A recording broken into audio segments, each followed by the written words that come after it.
Hoy vamos a empezar lo que es un ciclo, un trimestre, o un semestre, mejor dicho, de clases, unas 10 clases, 10 semanas, donde vamos a tratar el libro de Apocalipsis, el libro de Revelaciones, la cual vamos a estar estudiando de una manera detallada, una manera detenida. Muchos no les gusta mucho leer ese libro porque se crean un mito en la mente de que es un libro difícil de interpretar, de que es un libro bien problemático, que trae mucho juicio y muchos mejor optan por ni siquiera estudiar ese libro. Estudian otros libros, pero este lo omiten. Nosotros vamos a estar estudiando durante el transcurso de 10 semanas, 10 clases, 10 martes. Vamos a estar estudiando diferentes puntos de este libro de Apocalipsis, diferentes temas correspondientes a este libro. El primer tema que vamos a tratar es la revelación de Jesucristo. Ese es el tema que vamos a tratar hoy. Y la base bíblica va a estar, lógico, en el libro de Apocalipsis, en su capítulo 1, del versículo 1 al 8. Vamos a estar hablando o enseñando acerca de lo que es, de lo que describe, del contenido en estos textos o versos bíblicos que se encuentran en el libro de Apocalipsis, en su primer capítulo. Vamos a leer antifonalmente. Yo quisiera que usted lea un versículo, yo leo uno, usted lee otro. Amén. Hasta leer los 8 primeros versos del capítulo 1. Dice la palabra de Dios en el nombre del Padre, Hijo y Espíritu Santo. Amén. Dice: la revelación de Jesucristo, que Dios le dio para manifestar a sus siervos las cosas que deben suceder pronto, y la declaró enviándola por medio de un ángel a su siervo Juan. Que ha dado testimonio de la palabra de Dios y del testimonio de Jesucristo y de todas las cosas que ha visto. Bienaventurado el que lee y los que oyen las palabras de esta profecía y guardan las cosas en ellas escritas, porque el tiempo está cerca. Juan, a las 7 iglesias que están en Asia, gracia y paz a vosotros, del que es y que era y que ha de venir, y de los 7 espíritus que están delante de su trono. Y de Jesucristo el testigo fiel, el primogénito de los muertos y el soberano de los reyes de la tierra, al que nos amó y nos lavó de nuestros pecados con su sangre. Sacerdotes para Dios, su Padre. A él sea gloria e imperio por los siglos de los siglos. Amén. He aquí que viene con las nubes, y todo ojo le verá, y lo que le traspasaron, y todos los linajes de la tierra harán lamentación por él. Sí, amén. Todos. Yo soy el alfa y el omega, principio y fin, dice el Señor, el que es y que era y que ha de venir, el Todopoderoso. Amén. ¿Cuántos le dan un aplauso a Dios? Gloria a Jesús. Es una clase bien interesante esa, la cual vamos a tratar. En la introducción, quisiera empezar como introducción. Dice: cuando se escribió el libro de Apocalipsis, este libro, la iglesia estaba corriendo la segunda persecución. Es decir, cuando se escribe este libro, la iglesia está viviendo un tiempo de persecución. ¿Qué usted entiende por persecución? Levantando la mano. Levánteme la mano, no todo a la misma vez, uno a la vez. La hermana Débora. Un ataque. Ataque. ¿Quién más? Que está siendo seguido por alguien. Está, por una causa está, específica. amén. Hermano José. Para matarlo, Joshua. Persiguiéndolo. Todos coinciden con lo mismo. Persecución, persiguiéndolos, atacándolos, haciéndole daño.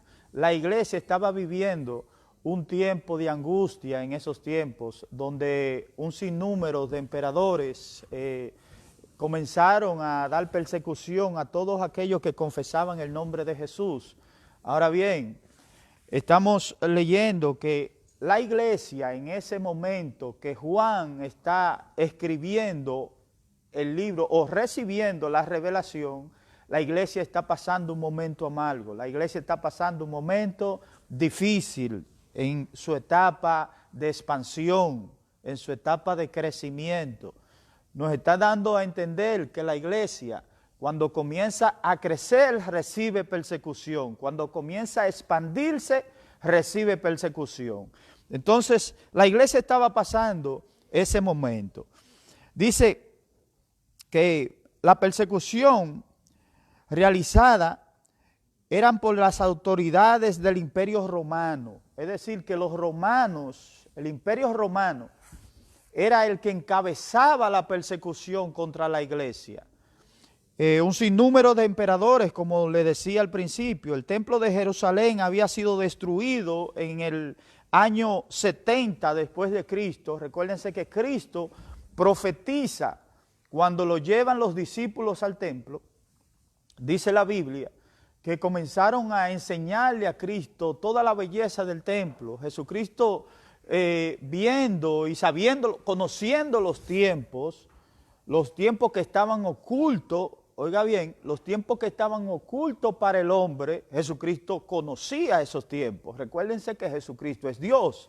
Entonces, al hombre desconocer esos tiempos, Jesucristo le está revelando lo que había de venir que ellos desconocían. Entonces Jesús le dice, va a venir un tiempo donde ese templo que ustedes me están enseñando, que ustedes dicen que es hermoso, y lo es, que es grande, espacioso, que es algo precioso, va a llegar un tiempo donde no va a quedar piedra sobre piedra. Entonces, en ese tiempo que se le da la revelación a Juan, la iglesia está viviendo el tiempo de persecución y también el templo de Israel fue destruido también. Entonces, en el año 70 después de Cristo, y los emperadores exigían que los judíos enviaran las arcas del templo. En el arca del templo, recuérdense cuando Jesús se para en el templo y ven que todo el mundo echaba en las arcas de las ofrendas, muchas ofrendas, incluso muchos echaban de lo que les sobraba. Bueno, en ese tiempo de persecución de la iglesia, los emperadores romanos exigían que esa ofrenda no se quedara en el templo, sino que se le enviara al imperio romano. Entonces, no solamente la iglesia estaba recibiendo persecución, sino todo el poder religioso de Israel también estaba siendo limitado, estaba siendo también azotado. Ahora bien, dice que los emperadores exigían de las arcas de las ofrendas todo lo que se depositaba en esos lugares y fueran enviadas al imperio anualmente, porque pagaban los impuestos. Ellos se negaron, es decir, el poder religioso se negó a dar esas ofrendas, alegando que Roma no podía sustituir al templo ni a Jerusalén, y también fueron perseguidos. Los cristianos fueron declarados herejes. Oiga eso. En ese tiempo que Juan, recuérdense que Juan, cuando recibe la revelación del Apocalipsis, Juan no estaba en su casa. ¿Dónde estaba Juan? Levantando la mano. El hermano Jack. ¿Y qué hacía Jack, el apóstol Juan, en la isla de Pasmo? ¿Estaba de vacaciones? Estaba desterrado en ese lugar. Había sido prácticamente dejado a la intemperie, a la suerte, como decimos nosotros. En ese lugar era un lugar donde se llevaban criminales, donde se llevaban personas que el pueblo, el imperio romano le había impuesto un castigo. Y Juan fue desterrado en ese lugar como castigo. ¿Por qué? Porque se consideraba hereje, se consideraba un hereje. El imperio romano consideraba a Juan como un hereje. ¿Por qué? Porque confesaba el nombre de Jesucristo. ¿Por qué el imperio romano lleva a Juan y lo considera como hereje? Le voy a decir por qué. Los emperadores los emperadores se denominaban ellos mismos como divinidad, como dioses. Y todo aquel que rendía adoración a otro que no fuera un emperador que en ese tiempo esté cursando su periodo de gobierno, se consideraba como un hereje. Toda la adoración debía de ser al emperador. Entonces, por eso recuérdense, creo que fue Herodes, no recuerdo cuál fue de ellos, que dijo, voz de Dios y no de hombre. Y vino un ángel y lo tocó, porque no le dio la gloria a Dios. Y el hombre le cayó hasta gusano y murió, que las vísceras se le salieron. Y así murió ese emperador. Pero ellos se consideraban divinidad, que la gente debía de rendirle adoración y un sinnúmero de tributos. Ahora bien, todos los emperadores fueron iguales. Entonces, los cristianos, al no rendirle adoración a esos emperadores, ¿recuerdan a Mardoqueo también? Que Mardoqueo no le quería rendir adoración a Amán. Bueno, era lo mismo. Entonces, como persecución, como represalia, entonces este emperador toma a Juan y lo desterra en la isla de Patmos.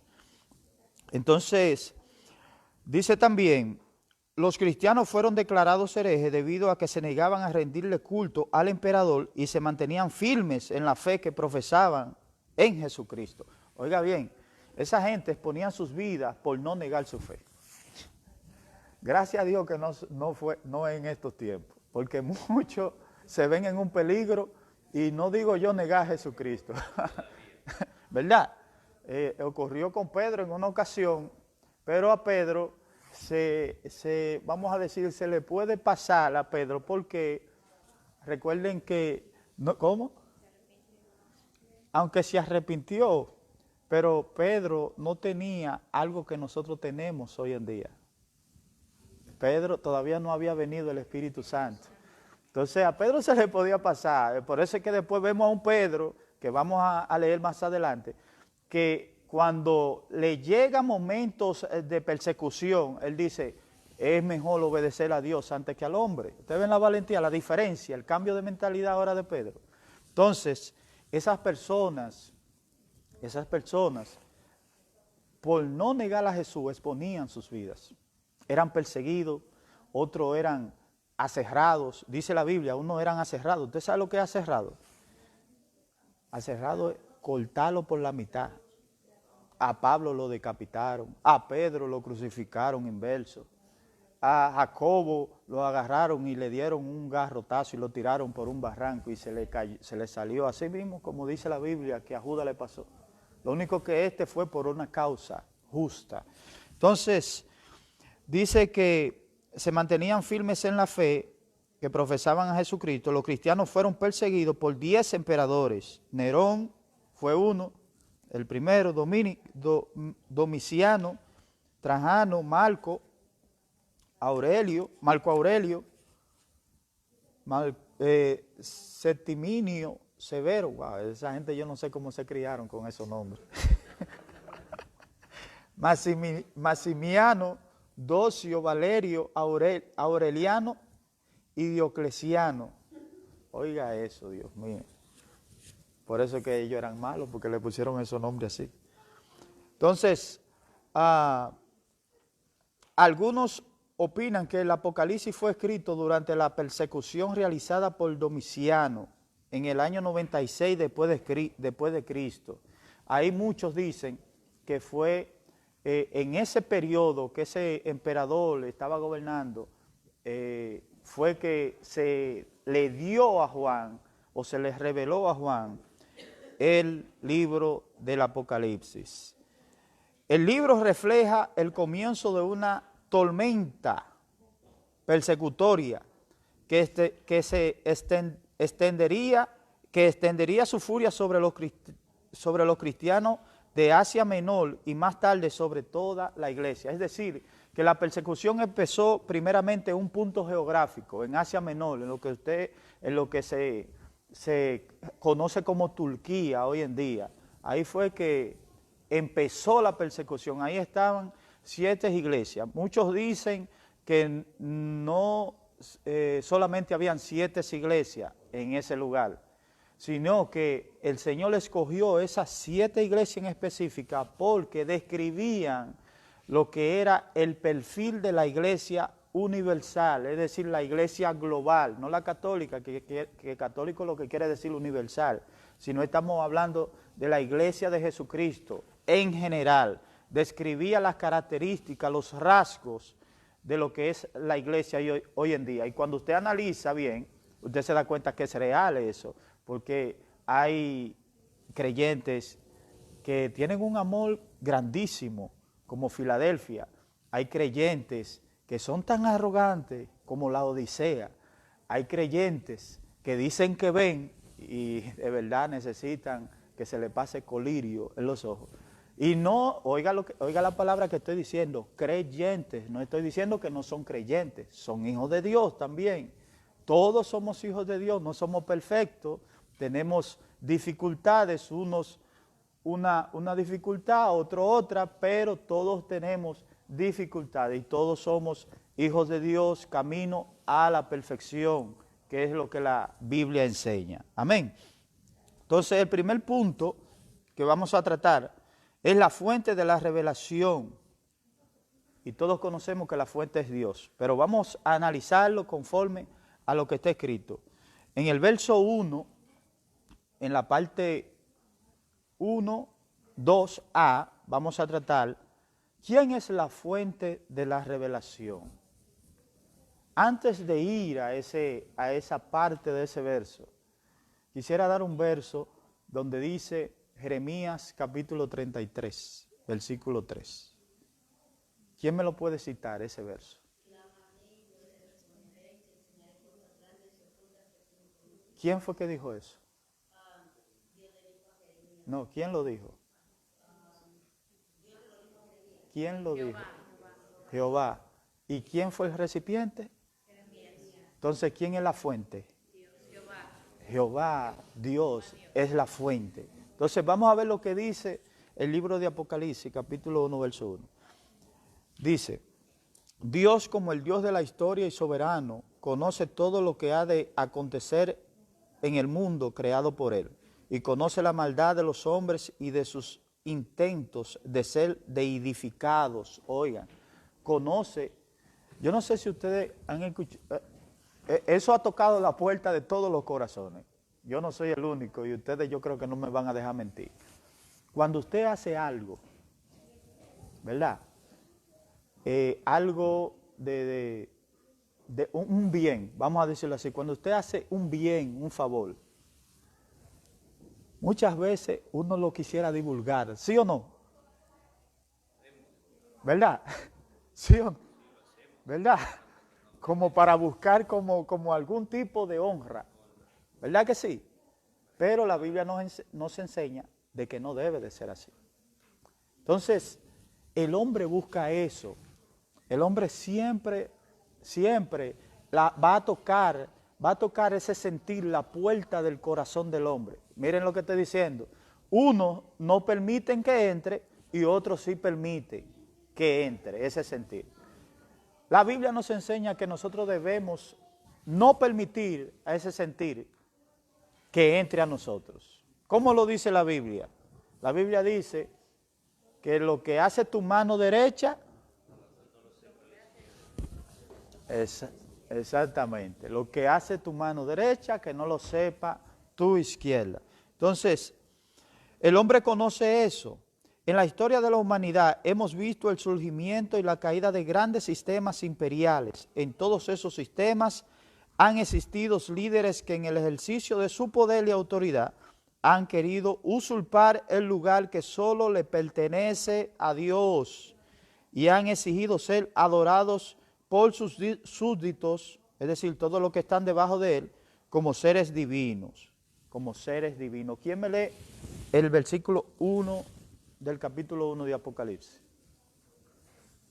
La revelación de Jesucristo que Dios le dio para manifestar a sus siervos las cosas que deben suceder pronto, y la declaró enviándola por medio de un ángel a su siervo Juan. Oiga el orden que hay ahí. ¿De dónde sale? De Ajá. para manifestando a sus siervos, a los profetas, por medio de un ángel. Miren el orden. Dios al ángel, a los profetas. El orden, dice el versículo, la revelación de quién? De Jesucristo. Entonces, Dios la da al Hijo. El Hijo la da al ángel. Y el ángel la da a Juan. Miren el orden. Entonces, nos está enseñando de dónde es la fuente. La fuente viene del Padre. Por eso Jesús dijo, yo hago lo que veo de quién. De mi Padre. ¿Entienden? Yo hago lo que veo de mi Padre. Yo no hago las cosas por mi propia cuenta. ¿Entienden? Entonces, él dijo un texto bien clave que nos da a entender la fuente, la esencia. Él dijo, nadie conoce al Padre Ni al Hijo, sino al Padre. Y a quien el Padre se lo quiera revelar. a quien yo, él dijo, a quien yo quiera revelárselo. ¿Ustedes? Entonces, la fuente es el Padre, pero el contacto del Padre con el hombre tiene que ser por Cristo. Y usted quizá diga, ¿por qué? Es un orden que la Biblia está estableciendo en cuanto a persona, no esencia. En esencia, Dios es uno. En cuanto a persona, trato de Dios con lo que es la creación, tiene que ser persona. No puede la esencia, óigame bien lo que le estoy diciendo, no puede la esencia, solamente pasó una vez en cuanto al contacto de la esencia con la creación, y era cuando la creación era totalmente santificada. Solamente la esencia ahí se manifestaba. Ahora, la creación al estar corrompida, dígase, entiéndase bien, después del pecado, esa limitación, Pablo lo dijo en una ocasión, Pablo dijo, el pecado, y Isaías también, el pecado nos aleja, nos separa de Dios. Y dice que por cuanto todos pecaron, todos estábamos destituidos. ¿Entiendes? Entonces Pablo dice en una ocasión también, ¿quién me librará de este cuerpo? Ahí es que va entretejiéndose el asunto, el por qué la esencia, si la esencia se manifiesta,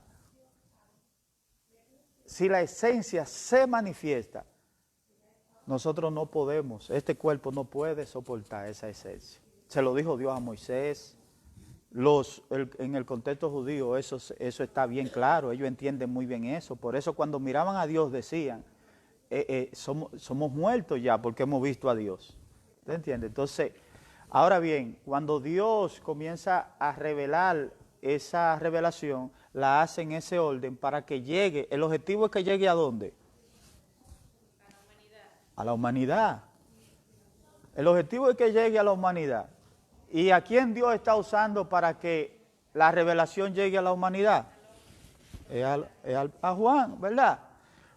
Yo no sé si usted ha escuchado personas que dicen, yo no creo en la Biblia porque la Biblia le escribió un hombre. Sorpréndete cuando sea un perro que escriba la Biblia, o que sea un animal o algo. Pero si es un hombre, no te sorprenda por eso, porque Dios le... ¿Cómo es? Hay elefantes que dibujan. Sí, pero escribí la Biblia. Por eso digo, me sorprendido de eso. No, y Dios hizo que una mula hablara. Pero en cuanto a escribir, Dios le dijo al hombre, incluso desde el principio, Dios le dijo a Moisés, escribe en las tablas. Le decía a todos los profetas, escriban. Jeremías escribía, Pablo escribía, los discípulos escribieron, todos escribieron. Todos los que recibieron la revelación escribieron. Juan escribió también. Y recuerden que Juan, cuando se le da esa revelación a Juan, esa revelación en la eternidad, eso no era nuevo, se le había dado a un profeta ya. Lo único que al profeta que se le dio en ese tiempo, se le dijo, cierra el libro, porque no es para estos tiempos, que fue a Daniel. Mientras que a Juan le dice, no lo cierre, porque es para ahora. ¿Están entendiendo? Entonces, esta revelación es para la humanidad de hoy en día. El libro por eso se llama revelación. Revelación es algo que estaba oculto y ya es revelado. Por eso, pero estaba oculto a los ojos del hombre, no a los ojos de Dios, no en la eternidad, sino al hombre. Entonces, tiene que manifestarse un tiempo, que es el tiempo oportuno, la cual se describe en teología como Kairos. Kairos. Muchos interpretan o describen el tiempo eterno. Kairos no es eternidad. Kairos lo que es simplemente un tiempo oportuno, el tiempo preciso. Como por ejemplo, el endemoniado en Gadara, cuando le dijo a Jesús, tú has venido a atormentarnos antes de tiempo. Lo que le está diciendo es, tú has venido a atormentarnos en el tiempo que todavía no es oportuno, que no es el Kairos. ¿Entiende?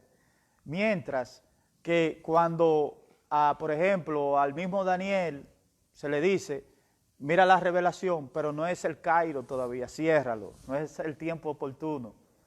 Cuando se le da a Juan, entonces a Juan se le dice, escríbelo y no lo selle, porque este es el tiempo oportuno. ¿Entienden eso? Hay que canalizar muy bien lo que es el tiempo oportuno, que es el de Dios, el tiempo oportuno de Dios para el hombre, de Dios para el hombre. Amén, iglesia. Entonces, seguimos el orden. Dios, el Padre, se la da al Hijo. La revelación es del Hijo. El Hijo la da al ángel, el ángel la da a Juan, y Juan se la da a las iglesias. ¿Por cuántas manos pasó esa revelación? Pues sería 3 para nosotros. 5. La Biblia, lo que está en la Biblia, 5 manos. El Padre, sale del Padre.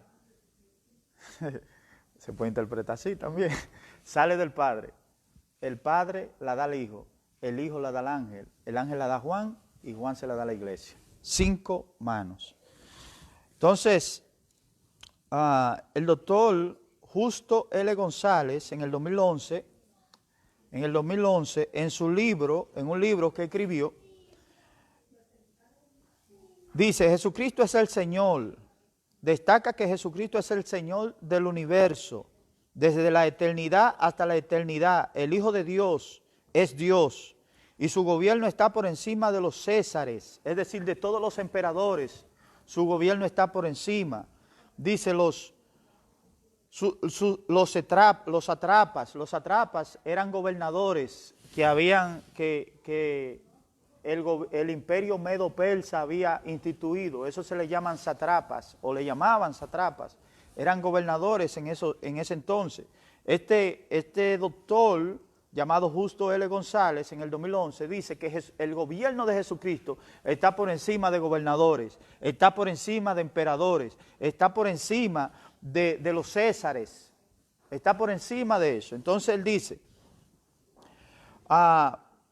los faraones, los reyes, los grandes dictadores mundiales que han usurpado, dice, que han usurpado el honor que solo a Dios pertenece. En los siglos I y II de la era cristiana, toda persona que profesó la fe cristiana o practicaba las costumbres judías de adoración a Jehová fue condenada como hereje debido a que se negaba a rendir culto a los emperadores romanos. Dice también, muchos de ellos al ser testigos de Jesús, al negarse a abdicar de su fe, fueron martirizados. Todos nosotros hemos escuchado historias de los mártires, de personas que eran martirizadas. Hubo un tiempo que a los cristianos, ¿usted sabe lo que le hacían? Lo exhibían mayormente en Roma. Nosotros fuimos a Roma, al Coliseo Romano. En el Coliseo Romano hacían 2 cosas. En el Coliseo Romano lo tiraban a los leones, pero también, usted sabe qué hacían, lo agarraban y lo empalaban, lo ponían en palos pero amarrado, no crucificado, sino amarrado en palo, ponían mucha leña alrededor, echaban combustible y ahí lo quemaban como hoguera, vivos la persona. Entonces, muchos fueron martirizados de esa manera por el Imperio Romano, pero entienda bien esto, mire, usted ve que esa persecución fue muy agresiva y se ve que era inhumana. Usted tiene que entender muy bien eso, que el infierno estaba detrás de eso.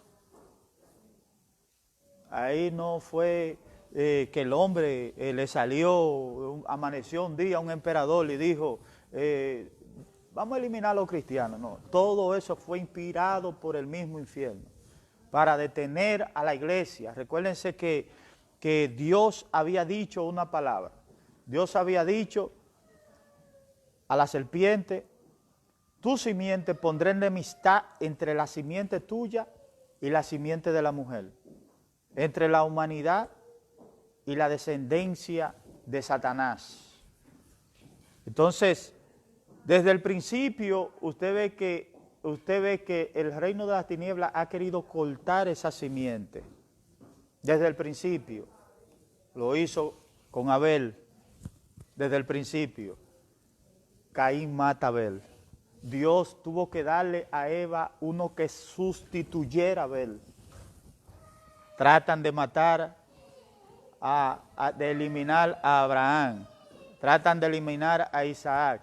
Tratan de eliminar a Jacob.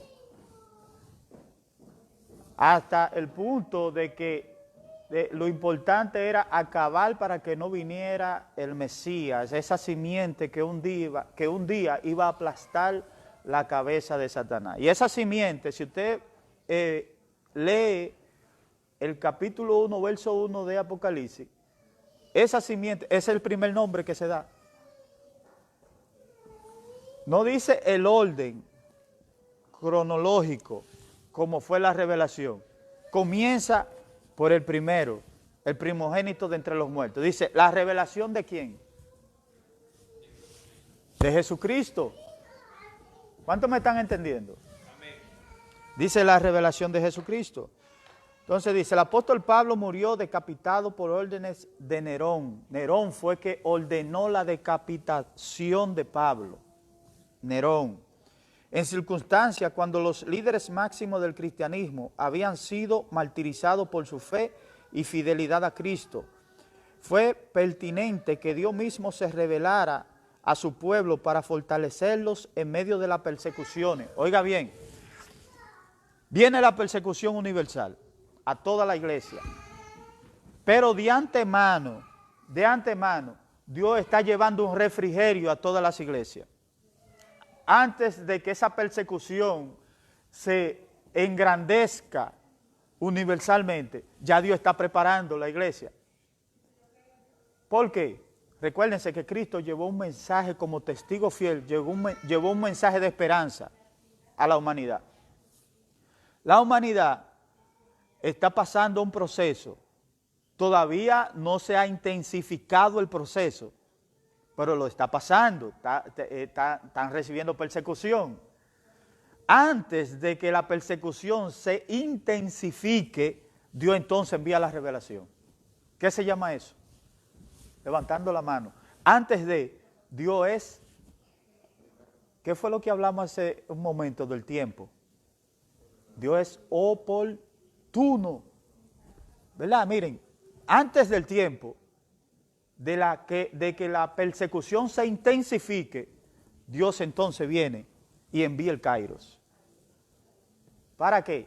Para que la iglesia pueda soportar esa persecución cuando se ponga fuerte. Jesús dijo algo interesante en cuanto a eso. Jesús dijo, el que edifica su casa sobre la arena, cuando vengan las persecuciones fuertes, eso lo va a derribar. Eso es lo que Jesús está hablando, interpretándolo. Pero el que edifica su casa, ¿sobre qué? Aquí es que vamos, ahí es el asunto. Miren, cuando Jesús dice el que edifique, cuando Jesús está diciendo esa parábola es enseñar algo, una historia para enseñar una verdad, algo abstracto para enseñar, para llevarte a una verdad. Entonces, cuando Jesús está diciendo eso, Jesús había acabado de hablarle algo a Pedro. Dijo, el que edifique su casa sobre las rocas, cuando vengan fuertes vientos y fuertes lluvias, esa casa va a permanecer firme, no se va a derribar, porque está fundada ¿sobre qué? Cuando Jesús le pregunta a los discípulos, ¿quiénes dicen la gente que es el Hijo del Hombre? ¿Qué dijeron ellos?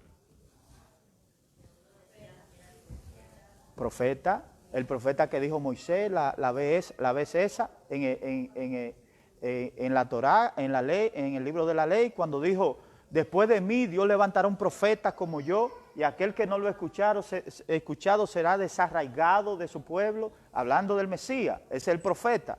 Por eso el escritor de Hebreo compara a Moisés, o mejor dicho, hace una comparación entre Moisés y el Mesías, y dice que el Mesías es más grande que Moisés.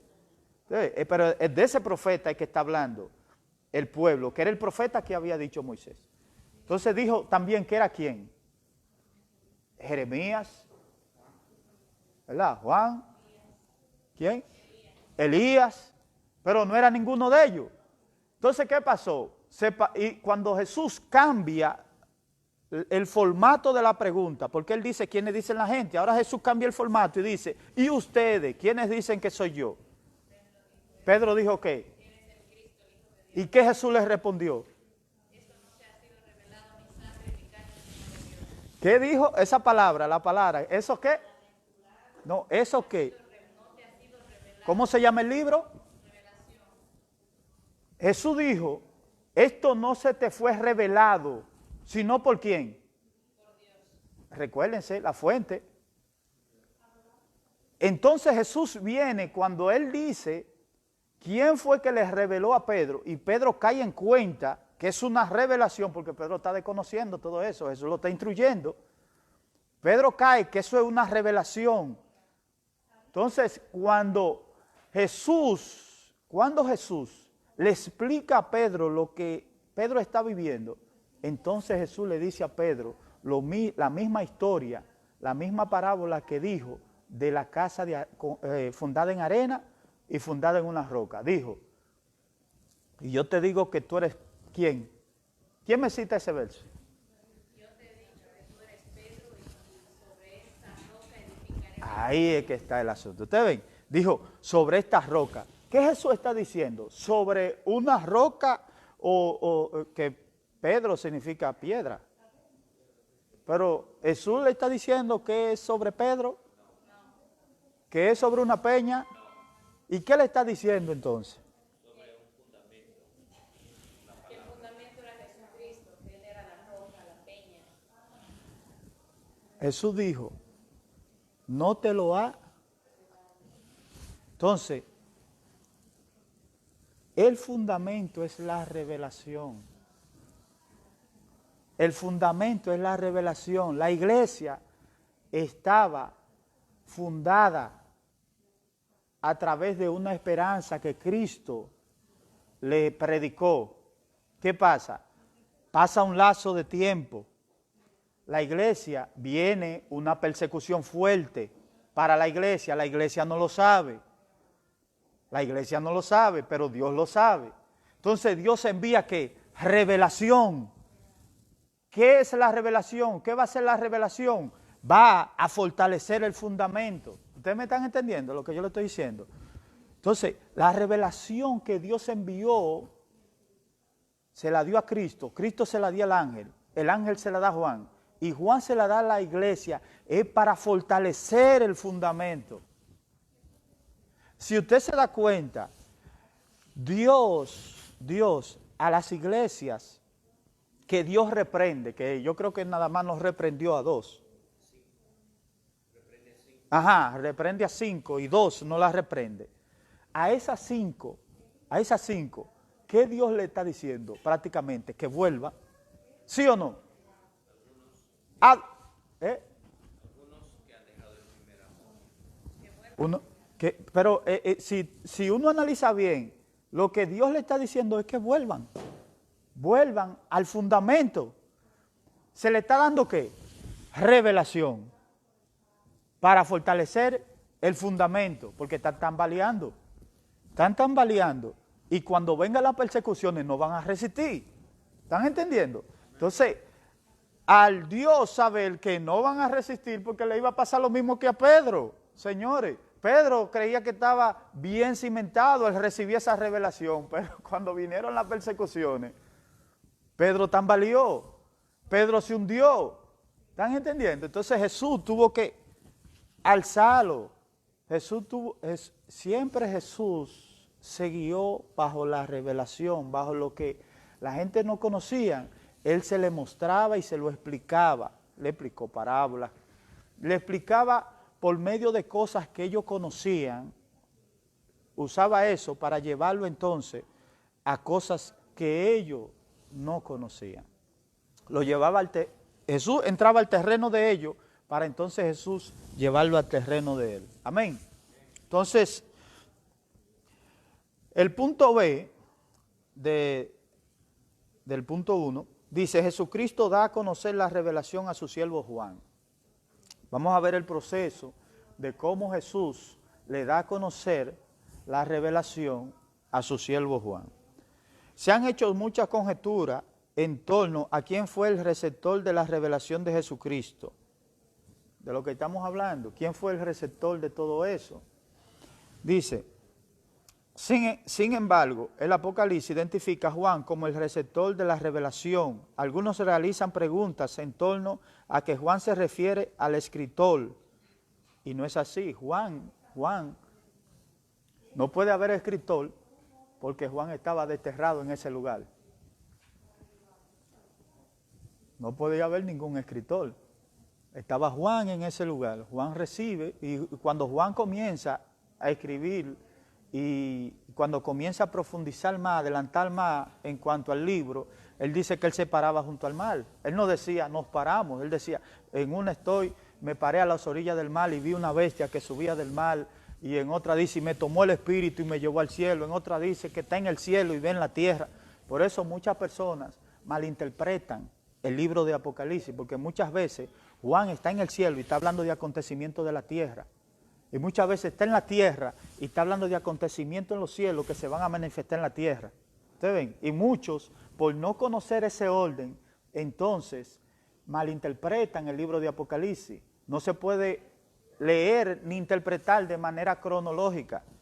Por ejemplo, en los juicios, en el capítulo 4, hay cosas que suceden que en el capítulo 7 todavía no han sucedido. En el capítulo 7 suceden, en el capítulo 4 no han sucedido. Es decir, que si usted lo lee de manera cronológica, lo que va a hacer que va a malinterpretar el libro de Apocalipsis. Entonces, sin embargo, el Apocalipsis identifica a Juan como el receptor de la revelación. Algunos realizan preguntas en torno a que Juan se refiere al escritor. Hay quienes niegan que Juan, el teólogo, oigan esto, hay quienes niegan que Juan el teólogo sea el mismo que Juan el evangelista. Es decir, que los libros de Juan, ustedes han escuchado en las cartas generales, eso se le llama cartas generales, después de la carta paulina, de ahí en adelante, son cartas generales. Dicen que Juan, esas cartas de Juan, primera, segunda, tercera de Juan y el Apocalipsis, no es el mismo escritor que el Evangelio de Juan. Muchos dicen eso. Para mí es el mismo porque la Biblia habla del discípulo amado. Y cuando usted va al libro de las cartas generales de Juan, usted se da cuenta el lenguaje de Juan que comienza hablando, hijitos míos, hablando del amor. Ese es el perfil de Juan. Entonces usted se da cuenta ahí, siempre los escritores, recuérdense, cada escritor tiene un perfil, porque denota quién es, su perfil, sus rasgos. Entonces Juan era un escritor, un apóstol, un evangelista que siempre hablaba del amor. Si usted se da cuenta, el evangelio que más habla del amor de Dios es el evangelio de Juan. Por eso habla el texto de tal manera amó Dios al mundo, y ese es el evangelio. Es exactamente. Entonces, ajá. El Evangelio de San Juan no es el escrito del apóstol amado. Del discípulo amado. ¿En qué usted se basa por eso? En eso. No. Había un Juan, hijo de Zebedeo, y había otro Juan que era hermano de Jesús, el cual cuando Jesús, por ejemplo, está en la cruz, que está crucificado, él le dice a su madre, hijo, he ahí tu madre, madre, he ahí tu hijo. A ese se está refiriendo, ese es el apóstol Juan. Ese es el mismo. El Evangelio de Juan y los tres de los primeros epístolas, segunda, tercera de Juan y la revelación es el mismo. Es el mismo, claro, es el mismo. Sí, por eso le estoy hablando de los rasgos del perfil de esos escritores, denotan eso. Muchos dicen que no, que es la teoría de muchos teólogos, muchos estudiosos dicen que no era el mismo y otros dicen que sí que era el mismo. Cuando se profundiza, en teología hay una rama que es lo que le llama hermenéutica. Ahí se interpreta y no necesariamente todos quedan de acuerdo, porque no es la opinión, sino es lo que usted pueda establecer a través de la palabra. Ahí es. Si establece, y eso es un problema, interpretar así, porque son personas de diferentes denominaciones, diferentes, quizás no la misma cultura, no la misma creencia, pero siempre se rigen por lo que está establecido.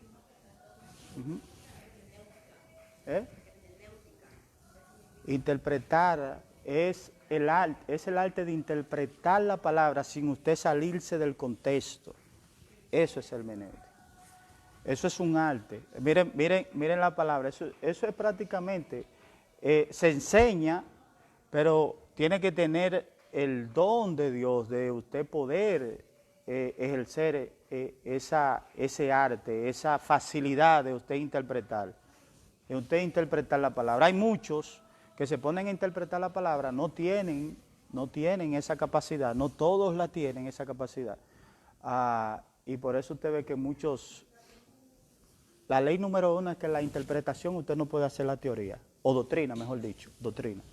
Por eso es necesario pedir la dirección de Dios. Sí, siempre. El Espíritu Santo nos revele. Sí, Jesús lo dijo. Jesús dijo, Es mejor que yo me vaya, pero vendrá el Consolador, el que nos enseñará, les revelará. a toda verdad y a toda justicia. Eso es así. Entonces, hay quienes niegan, por eso dice aquí está escrito, hay quienes niegan, no todos, hay quienes niegan que Juan, el evangelista y el autor de las epístolas, para ello, contrastan los estilos literarios y los idiomas sin tomar en consideración que a través de las décadas, miren ahí es que hay un asunto. Pablo dijo, cuando yo era niño, ¿qué hacía? Pensaba como niño, actuaba como niño. Ahora que soy adulto, ya no ando así. Que lo que era de niño. Entonces, ¿qué pasa? Muchos obvian eso, que Juan en sus primeros escritos tenía un nivel de madurez. Cuando Juan es desterrado al Apocalipsis, ya Juan no es el mismo. Juan tiene diferente mentalidad, tiene una madurez. Ya Juan no piensa como pensaba al principio, aunque tiene un mismo norte, un mismo enfoque, un mismo blanco que Cristo, pero ya es diferente. Yo no me muevo como yo me movía cuando tenía 2 meses en el Evangelio. ¿Entienden? Usted no piensa cuando tenía 3, 4 meses en el Evangelio, ¿verdad que no? Ya usted piensa diferente. Hay cosas que usted creía que eran bien y ahora usted se da cuenta que no es bien. ¿Entiende? Entonces, muchos obvian eso y comienzan a comparar la madurez del principio de Juan y la madurez de un Juan ya procesado. ¿Entiendes? Ya es diferente, la mentalidad es diferente. Amén. Entonces, para ello contrastar los estilos literarios y los idiomas sin tomar en consideración que a través de las décadas una misma persona va adquiriendo mayores conocimientos, madurez y modifica incluso el estilo de pronunciar sus ideas. Además, pudiera ser que al escribir el Evangelio de Juan y las epístolas, Juan fuera auxiliado por un amanuense, es decir, un traductor, una persona que traducía o escribía, mientras que en el destierro estaba escribiendo el mensaje recibido de parte de Dios en arameo, y luego él mismo fuera traducido literalmente al griego por algún traductor. Aunque lo más importante debe ser reconocer que el autor del mensaje es Dios, que lo reveló a su Hijo Jesucristo y que Jesucristo lo da a conocer a su siervo Juan a través de un ángel. Eso lo podemos ver en la parte B del versículo 1. Al preguntarnos por qué Juan fue escogido para ser portador a las iglesias del mensaje de Jesucristo, Juan conocía la palabra de Dios. Primero, Juan conocía la palabra de Dios porque Juan caminó con Jesús. Es lo primero. Por consiguiente, Dios es sabio. Dios nos va a tomar a una persona. Recuérdense, una de las características o los requisitos de un apóstol, para ser considerado un apóstol, era haber caminado con Jesús. Era uno de esos. Entonces, ¿qué pasa? Ustedes me excusan lo que están viendo, escuchando ahí por las redes, pero yo tengo problemas con eso, con los apóstoles. Yo tengo un problema grande con eso porque la Biblia me enseña que hay 12 columnas que representan los 12 apóstoles. Estamos hablando de un fundamento, señores. Estamos hablando de una revelación que tiene un fundamento, la cual es Cristo, la fuente es Dios, el fundamento es Cristo. 12 columnas es como un edificio, Pedro lo dijo, 12 columnas, la cual representan los 12 apóstoles, y las piedras que van edificando el edificio es usted y soy yo. Entonces, si la columna tiene más de 12, entonces ya viene siendo un fenómeno. ¿Verdad? Porque para entrar, óigame bien, oiga, para entrar Pablo al ministerio apostólico tuvo que morirse Judas, ¿sí o no? Mientras Judas estuviese vivo, nadie podía suplantar a Judas. Y le voy a decir algo, porque quizás estaba ya escrito, y le voy a decir una cosa, los apóstoles no eran ignorantes de la palabra. Estaba escrito que uno iba a traicionar al Mesías y que otro se iba a ocupar de su oficio, ¿sí o no? No, eso es otra cosa ya, porque ahí cabe lo que es el tiempo oportuno, no, y muchas veces el hombre busca el tiempo oportuno, no lo busque, deje que Dios sea el que lo implante el tiempo oportuno, porque ellos tiraron suerte y tomaron a uno, pero Dios tomó a otro. Aquí vale el que Dios coge. El llamado no viene del hombre, sino ¿de quién? De Dios. Entonces, ahí cometieron ese error, pero ya estaba escrito. Es lo que estábamos hablando. Ellos no eran ignorantes de la palabra. El mismo apóstol Pedro, creo que fue, citó el pasaje que dice, y otro tomará su oficio.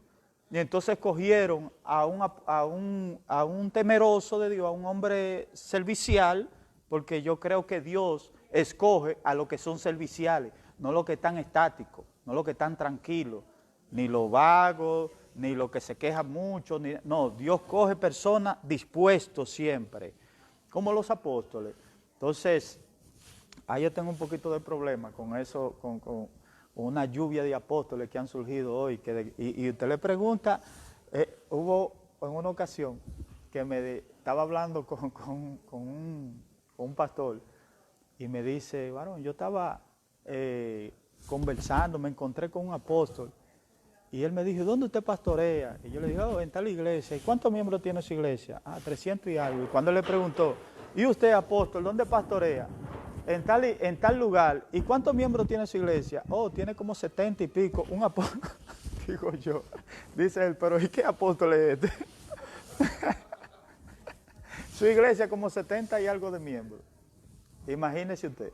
Entonces, no sé a qué muchos le llaman apóstol, pero el apostolado que la Biblia describe está, para mí, está fundamentado en los 12 apóstoles. Sí. ¿Cada uno corresponde a una tribu o no? Por ejemplo, de Leví, de Benjamín, no los representa no lo representa o no lo tipifica así la Biblia, no se puede interpretar tampoco de esa forma, porque cuando, por ejemplo, el libro de Apocalipsis habla de tribus, es cuando él preserva los 144,000, 12,000 de cada tribu, ahí menciona los 12,000 de cada tribu. Ahora sí, los 12 apóstoles, sí la Biblia o el libro de Apocalipsis lo tipifica con lo que es lo que soporta, lo que va edificando. Por eso ellos tenían que tener, como eran columnas, tenían que tener un contacto visible, visual, un testimonio visual, vivido, con la base, con el fundamento, que era Cristo. Entonces, el fundamento tenía que tener un contacto físico, visual, con las columnas. Entonces, las piedras tenemos que tener un contacto directo con lo que escribieron ellos, con la palabra. Por eso Jesús dijo, Padre, oro por ellos, no para que tú lo quites del mundo, sino para que lo guardes del mundo. Pero Él dice algo, esos son las 12 columnas, pero Él dice algo, Él dice, no oro solamente por las 12 columnas, oro también por las piedras que van a ser edificadas a través de esas 12 columnas. ¿Ustedes ven? Entonces, eso es bíblico, ahí sí es bíblico. Entonces, seguimos leyendo. ¿Hay alguna pregunta? El punto 3, el punto 2, mejor dicho, dice el acontecimiento de la revelación. ¿Qué tiempo tengo? ¿Todavía no? Ok. Me paran porque yo no llevo tiempo. El punto 2 dice, el contenido de la revelación. ¿Qué contiene la revelación de Cristo? Juan, como testigo del ministerio de Jesús, podía identificar en su visión al resucitado de entre los muertos. ¿Saben? Juan, cuando tuvo la visión, él podía identificar a Cristo. Caminó con Cristo, vio lo que Cristo hizo, vio a Cristo resucitado. Cuando Juan, dice la Biblia, que cuando Juan se volvió a ver, ¿quién era que hablaba con él? Dice que cayó como muerto, pero él lo identificó. Claro, lo identificó. Entonces, ahí acabó la teoría de Elena White, entonces. ¿Qué dice? De que ella vio a Jesucristo. ¿Que ella lo vio? Claro, los de los mormones, ¿no ven que ellos dicen que un ángel les reveló? Algo importante en cuanto a la revelación, algo importante, hermano, ya, en cuanto a la revelación. Miren a esto. Juan no está edificando algo que él no conocía. Juan está dando algo que él conocía. Y había dado testimonio no solamente a Juan, ¿verdad? Ocular. No solamente a Juan, sino a muchísimas personas. Miren la diferencia de una revelación verídica a una revelación engañosa. Tengan presente esto, lo que le voy a decir. Una revelación, porque usted puede tener revelación, tanto verídica como engañosa. ¿Usted sabía eso? Entonces, Juan recibe la revelación. Aquí el escritor, miren lo que estoy diciendo, el que escribió este libro que está aquí, el que está viendo, es del concilio, pero yo lo estudio a ver si lo que se dice ahí es real, y yo no me importa si es un doctor de la ley o lo que sea, yo escudriño primero, soy como lo de Berea. Pablo habla, pero ellos venían a ver si lo que Pablo decía era verdad, y era Pablo. Entonces, este escritor dice algo interesante, estuve leyéndolo, y dice algo interesante. Él dice que la revelación era real porque el ángel se la reveló a Juan. Cuando yo leí eso, yo dije, Dios mío, pero ¿y qué es lo que este hombre está hablando? Sí, el mismo Pablo dice, si viene un ángel con un evangelio diferente, sea anatema. Es decir, que lo que Pablo no está diciendo es que puede venir un ángel con algo engañoso, porque Satanás se viste también como ángel, como de luz, y Jesús advirtió eso. Dice que van a venir muchos que van a querer engañar, incluso si fuese posible, ¿a quiénes? A los escogidos.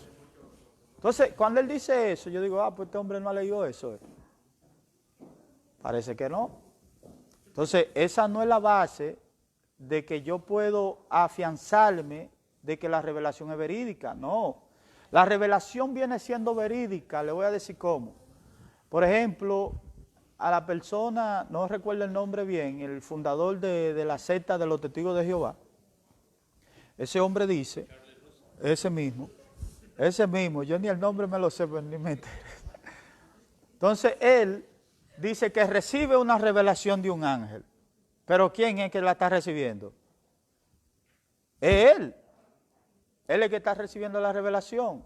Entonces él da testimonio de esa revelación. Está violando varios principios en cuanto a lo que es un testimonio. El primer principio es que la Biblia nos enseña que para algo ser verídico tiene que haber dos o... Es lo primero. Él la está viendo él solo. Por eso Jesús se le apareció ¿a cuánto? ¿Verdad? Se le apareció a más de uno. ¿Por qué? Para que el testimonio sea verídico. Incluso a él lo quisieron culpar en una ocasión diciéndole, tu testimonio no es verdadero porque tú das testimonio de ti mismo. Él dijo, ustedes desconocen, ustedes están desconociendo la revelación, ustedes están desconociendo quién es el que está haciendo la obra, no soy yo. Yo la hago a través de alguien porque me sujeto a ese alguien. Entonces, el principio de la revelación es esa. Por eso decía que una revelación o una interpretación usted no la puede usar como doctrina. Nunca la puede usar como doctrina. Ya para enseñar de que eso es así, nunca usted lo puede hacer así. Entonces, vamos a ver la parte B del punto 2. Dice, los recipientes son bienaventurados. Juan cumplió su misión dando el testimonio de la palabra de Dios, el testimonio de Jesucristo y de todas las cosas que había visto. Juan no omitió nada de lo que vio. Oiga, Juan no omitió o no dejó de decir nada, absolutamente nada de lo que Dios le había mostrado. Lo dijo todo. Eso es un recipiente verídico. Usted sabe que el recipiente verídico lo dice tal y como se le muestra. Eso la Biblia le llama profeta. El profeta es aquel que da el mensaje según como le fue revelado. Eso es un portador de la palabra de Dios. Entonces él no dio el mensaje omitido, sino lo dio completo. Por eso él termina el libro diciendo que Dios le va a quitar su parte a aquel que le quite de la palabra y le va a añadir maldiciones a aquel que le añada. Tiene que darla tal y como es. Amén, iglesia. Vamos al punto 3, derecho ya, para así estar concluyendo. Dice, anuncio de los advenimientos de Dios en la historia humana. Jesús es el testigo fiel por excelencia, no solo en esta revelación, sino porque Él es la máxima revelación del amor de Dios. Por eso dice el escritor de Hebreo, Él es la fiel imagen del Dios invisible. Dice, Jesús como testigo fiel es el primogénito de los muertos. Un testigo podía ser también un mártir. Oiga, un testigo, no solamente que usted esté dando testimonio, también podía ser un mártir. Un mártir, una persona que muera por causa del evangelio. Usted puede estar seguro de que hubieron personas mudas. Imagínese un mudo. ¿Cómo va a dar testimonio? No lo va a dar hablando, ¿verdad que no? ¿Cómo lo va a dar? Por señas. Y el que no entienda la seña. No, el mudo da testimonio. Una persona que no puede hablar va a dar testimonio por su forma de vida. ¿Entiendes? O mejor dicho, no lo puede dar hablando, pero lo va a dar con su forma de vivir. Vamos a ir al punto B, ya así resumiendo un poco, al punto B del último punto, del punto 3. Dice la proclamación de la infinitud de Dios. Al utilizar el número 7, no es que existieran en esa región solo 7 iglesias, por eso le decía al principio, no era que solamente existían 7 iglesias, sino que eso representaba algo, eso representaba la plenitud de Dios, o representaba también la plenitud de la iglesia. Por ejemplo, la Biblia habla de los 7 espíritus de Dios, que dice que recorren toda la tierra. Eso representa lo que es la plenitud del Espíritu Santo de Dios. Y el libro de, por ejemplo, el libro de Isaías, capítulo 11, usted lo puede leer en su casa, el capítulo 11, versículo 1 en adelante, habla de esa plenitud del Espíritu Santo de Dios. Por eso Jesús lo resumió de la manera que usted dijo, hermana Mariela, que dijo que Él lo va a guiar a toda verdad y a toda justicia. Y para usted guiar a toda verdad y a toda justicia, usted tiene que manifestar esas 7 virtudes del Espíritu Santo de Dios, iglesia. Amén. Amén. Entonces, como resumen, aquí concluimos, como resumen y aplicación práctica, Dios, como el Dios de la historia y soberano sobre toda su creación, conoce todo lo que ha de acontecer en el mundo creado por Él. El Apocalipsis se escribió en una época en que los apóstoles habían sido martirizados y Juan había sido condenado al destierro en la isla de Patmos. Era imperativo que el Cristo resucitado se revelara a las iglesias, evidenciando que su obra no estaba muerta. A nosotros hay que recordarnos las cosas. A nosotros hay que recordarnos las cosas porque el tiempo se encarga de que nosotros nos olvidemos de lo que Dios hace con nosotros. Por eso Dios le decía siempre al pueblo de Israel, acuérdate cuando te saqué de Egipto, acuérdate cuando eras esclavo, que yo te saqué con mano fuerte, con brazo extendido, con mano poderosa. Siempre se los recordaba porque nosotros tendemos a que se nos olviden las cosas. Por eso, como Cristo se había revelado a la iglesia estaba pasando un proceso, Dios le manda lo que la iglesia necesita, el refrigerio, para que la iglesia siga avanzando. ¿Quiénes creen que la iglesia tiene que seguir avanzando? Amén. Amén. Entonces, era imperativo que Cristo resucitado se revelara una vez más a las iglesias, evidenciando que su obra no estaba muerta. Dios había enviado a Jesucristo al mundo como el Mesías, y la promesa de su retorno por los suyos se mantenía en vigencia. Juan cita a Daniel, el apóstol Juan cita el libro de Daniel capítulo 7, versículo 13, y el libro de Zacarías también lo cita, el capítulo 12, versículo 10, que presentan al Hijo del Hombre viniendo entre las nubes con poder y gran gloria. Ese momento será crucial en la historia de la humanidad, ya que todas las profecías divinas se cumplirán, iglesia. Cristo viene, está a la puerta, y Cristo viene a buscar una iglesia que esté preparada. Amén. Nosotros tenemos lo que necesitamos. Le voy a decir algo. Usted puede estar seguro de esto. Usted no está recibiendo la misma intensidad de persecución que estaban recibiendo esas iglesias. ¿O sí usted la está recibiendo? No, ¿verdad que no? Pablo lo dijo. Pablo dijo, hasta ahora ustedes no han recibido persecución que tengan que derramar sangre. Lo dijo Pablo. No la han recibido. Pero esa iglesia, iba a llegar el tiempo donde iban a derramar sangre. Esa iglesia comenzó a derramar sangre. Ese periodo de tiempo, la iglesia comenzó a derramar sangre. Porque estaba recibiendo persecución donde mataban a muchos. Pero Dios envió lo que la iglesia necesitaba. Siguiendo la historia del cristianismo, por ejemplo, en el año 600 murieron muchísimos, como más de 7,000 cristianos. Igual dictados por un imperio romano, en el año 600. Sí. Y cada periodo de tiempo, Satanás siempre ha querido matar a los. Claro, la simiente que estábamos hablando al principio, todo es inspiración por Satanás. Pero el caso es iglesia, el punto es,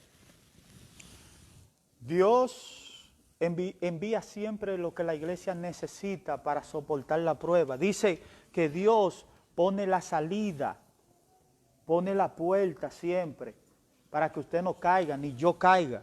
Entonces siempre Dios da la salida. La salida Dios se la dio a la iglesia en ese tiempo, que estaba pasando persecución extrema. Y la iglesia, usted puede estar seguro de eso, ese fue el tiempo más poderoso de la iglesia, manifestado estoy hablando, porque la iglesia sigue siendo poderosa, amén. Ese es el tiempo. Y Dios le dio lo que ellos necesitaban para que ellos sigan avanzando.